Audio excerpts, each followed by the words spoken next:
Hi guys, ito ngayon ang ulam namin ay piprituhin ko yung ating pampano. Tapos, ito ang pinaka-pares niya guys.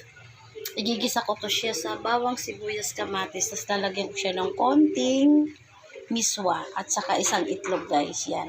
Yan ang pinaka-partner ng ating pampano. Ayan. Tapos pala guys, nagpakro ako ng tawag dito ng saging na saba.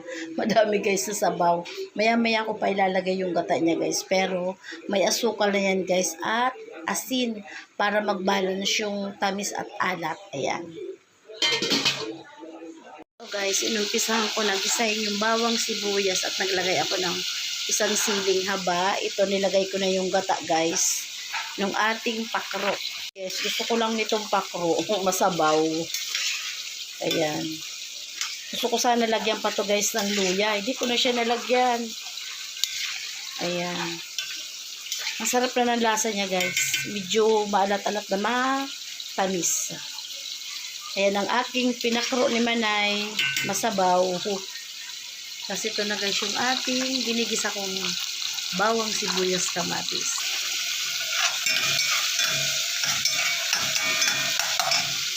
Ito guys, may ano na siya, may nilagyan ko na ng tubig. Maglalagay na tayo guys ng paminta. Ito yung ating paminta guys. Tapos ating ajinomoto.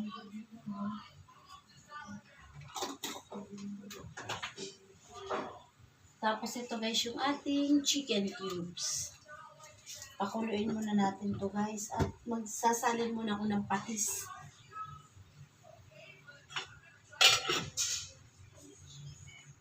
Lagay tayo ng patis mga guys. Konti lang. Tapos mamaya babatihan ko to guys ng isang itlog. Takupan muna natin para kumulo na yung ating sabaw. Ito na guys yung aking pinakro. Parang linauya. Pero masarap guys, promise. Masarap ang lasa.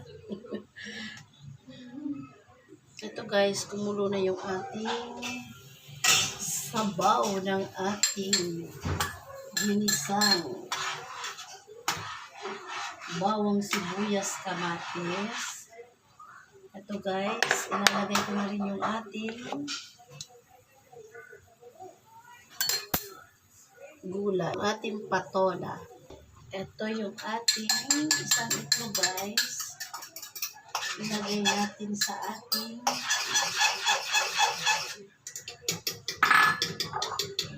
patola. Ito ang ating partner ng ating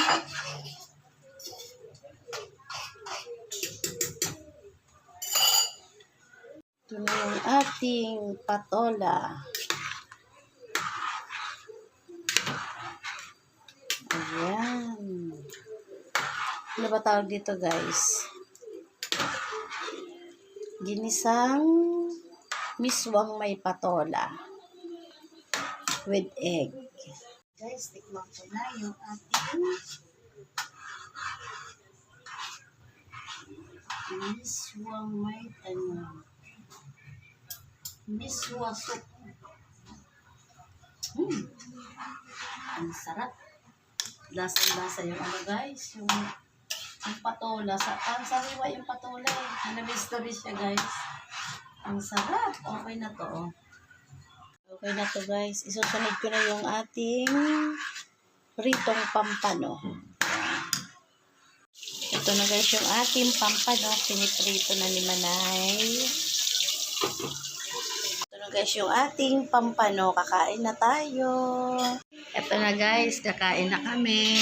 Ayun guys. O kanina kinain na namin mag-asawa. Kunti na lang yung aking pinakro na masabaw. Ayan, inuna na namin yung dessert guys. Ayan, kain na tayo. Ito guys, pinaghalo namin yung brown rice at saka white rice. Di na kami nagsaing. Ininit ko na lang to sa microwave. Kain na. Bye guys. Thank you. God bless po.